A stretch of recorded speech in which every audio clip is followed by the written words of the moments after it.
how you can prepare. So when you think about the interview, it's really for the prospective employer, the team that's hiring. They really want to assess or to look at you and different qualities that you have. How prepared can you be? What are your qualifications? They might want to talk about your qualifications.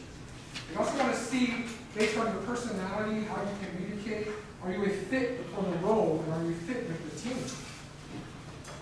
Now, competencies, this is just kind of like abilities. So this is a word that we, when I've been on the other side of the table interviewing people, these are things that we want to try to test the candidate for.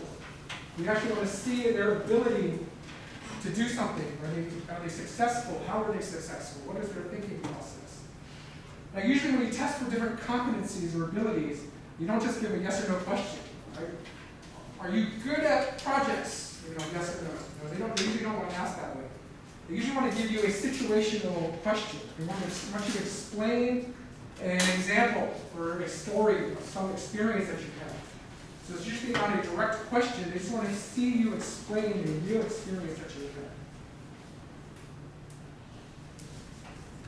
Now, what you want to do when you prepare for an interview, again, it helps to always practice. Especially if you're not good at interviews or not good at communicating with people or you're always nervous. The more you do it, the better and easier it will become. Now, I talked about those examples, the situational questions and answers that they want. So you should try to prepare several examples from your school life, from your part-time job, from your activities or clubs that you should be part of in NYU. Base these answers on actual experiences and projects that you've had. And then you want to make it fit to the opportunity. So for example, if it's Disney and they're talking about, I want you to help do PR or publicity for our Disney Plus channel. You don't want to talk about, I was part of the YSU volleyball team and I played, 6 games and I scored this many points. That's not the type of experience that they will find relevant to working at Disney. And again, practice more. If you're always uncomfortable, the more you do this, the better you'll get. And then you also want to prepare questions to ask. Okay, sometimes at the end of the interview will ask, do you have any questions for me? And when I first started interviewing jobs, I thought it was easy for them, or they wanted to, no, nothing, you've done everything, you've given me everything I need. And that's actually, since I've been on the other side of the table, that's actually one of the worst responses to that question. The more questions you have, the more it shows how interested you are in being part of their group, part of the company. If you just say, I have no questions, then they just stop. This person probably is not that interested. They just wanted to come talk or nothing. So the more questions you have, the better it shows that you are actually very interested in being part of their team. Finally, do not be late. This is, again, one of your opportunities to set a good example, a first impression. If you're late for the interview, how does that reflect upon if you were part of their team? What do they think about if you're part of their team? And in that case, they may not actually want to offer you the job to become part of the team.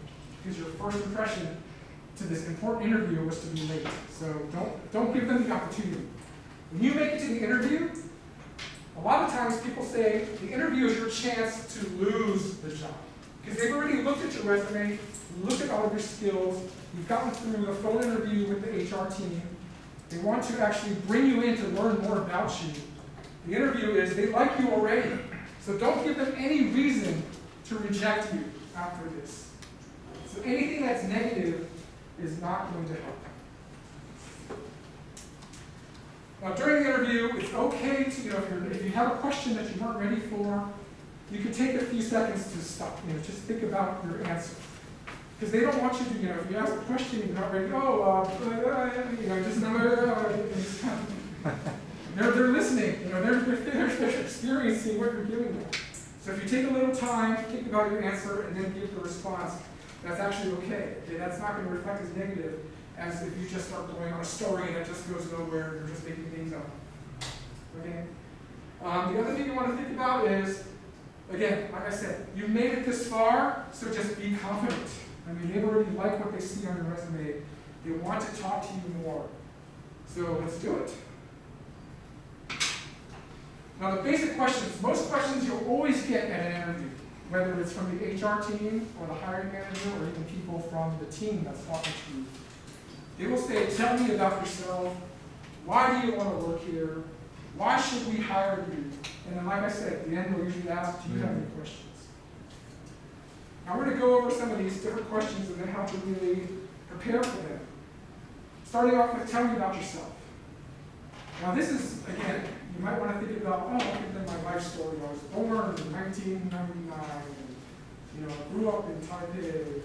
That's not really what they want to hear. They want to hear, why are you actually coming to our company? What is it about our company that you want to work for us? So think about, in YZU, I've always had an interest in improving my English, and I went to YZU program because I really wanted to do a dual language program, continue working on my English, working on my Chinese, to prepare me for the kind of job that this Disney opportunity would offer, and that I could use both languages, and I've been great at both languages, and I can actually use these skills to actually help Disney be successful, because for one, I want to be part of Disney, and for two, I want to help Disney become successful.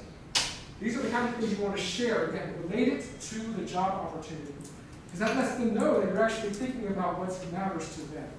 So always think about what matters to them, not as much what matters to you, right? Why do you want to work here? Again, maybe the bottom answer is, I just want a job. But don't say that. Don't just say you want a job. Really think about what they are looking for.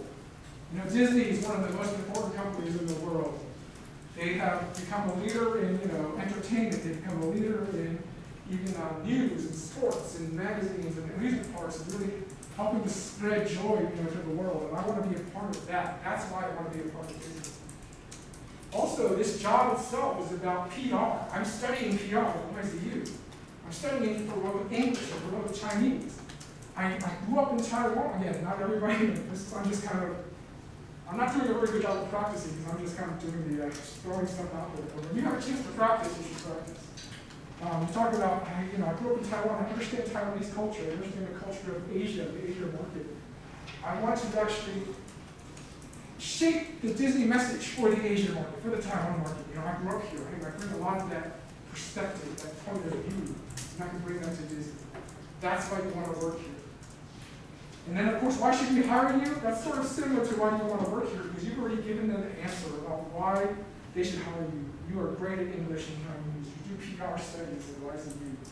You have already done a lot of class projects, class clubs, school events. You're actually good at promoting, good at publicity. You want to do the same for this Disney opportunity.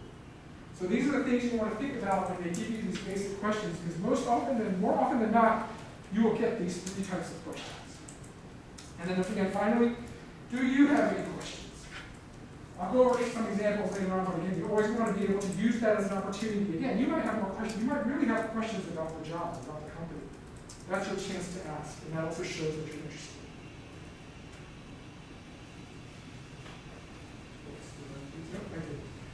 So competencies, these are the abilities I was talking about. So when I've been on the side of the table that's looking for a candidate, trying to hire somebody for a team, the company will usually give us a list of things we want to find out about the candidate. So these are some of these, there's a really long list, but I kind of try to focus on some of the main important ones. So these, what is this, 2, 4, 6, 8, 9, accountability, trust building, communication, decision making, you're good at making decisions, emotional intelligence, motivation, problem solving, project management, and supervising others. You're good at growing, right? So I'm going to give us examples on these 3. These are just the 3 that I've seen most common, and also these 3 can help demonstrate you being a strong candidate. So let's start with accountability. So this is something about, is this person a responsible person? Are they responsible for their actions, or do they try to blame other people? If you're working on a class project, or if you're working in a team, you have one person that says, oh, I'm sorry, I didn't do this right, I want to do it better. Or you have another person, oh, no, it's his fault. Oh, no, it's her fault. No, it's not my fault. If you're talking to those 2 different people, which one do you want on your team? You probably want a person who's accountable. Companies want the same thing. They don't want somebody who's just shifting the blame all the time, even if it was their fault. Now, the types of questions. As I explained earlier, they're not going to just ask, are you accountable? Yes or no. They're not going to ask that.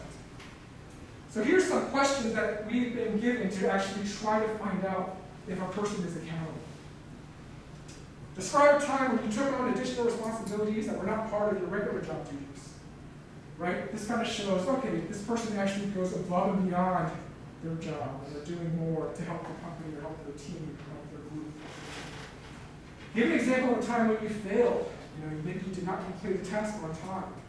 This is that opportunity to see, is this person going to blame the rest of their team? Or do they kind of say, we could have done more?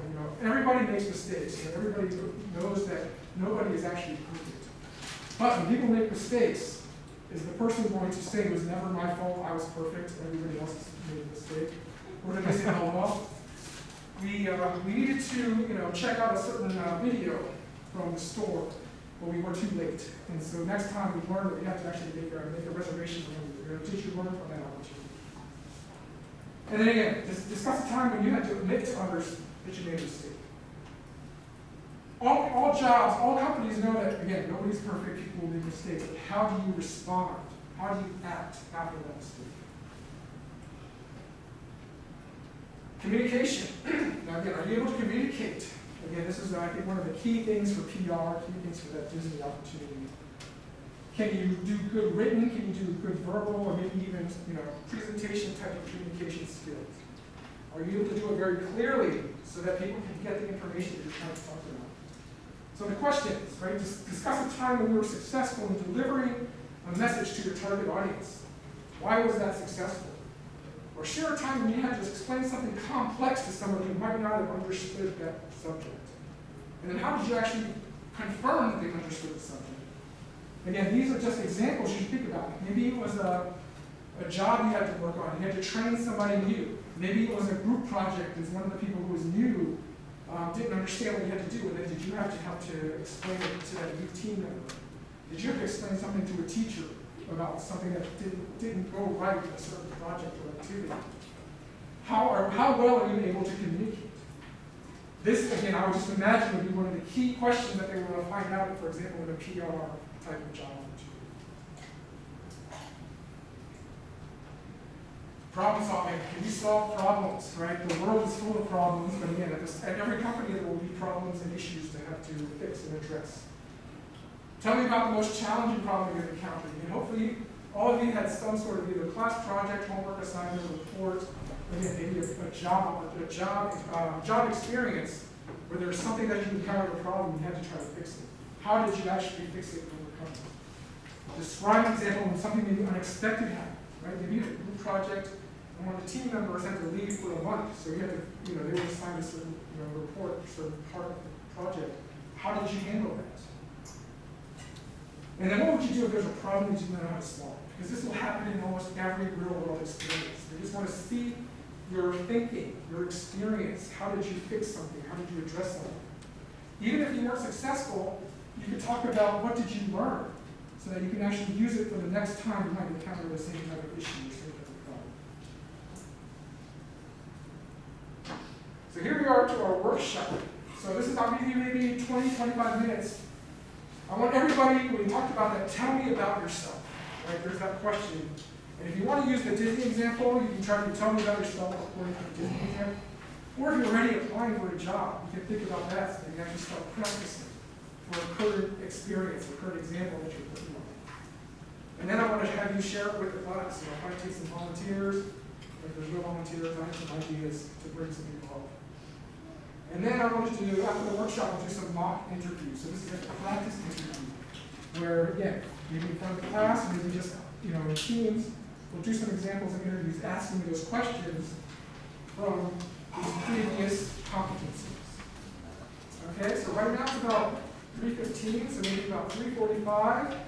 Tell me about yourself. Tell me about yourself answers.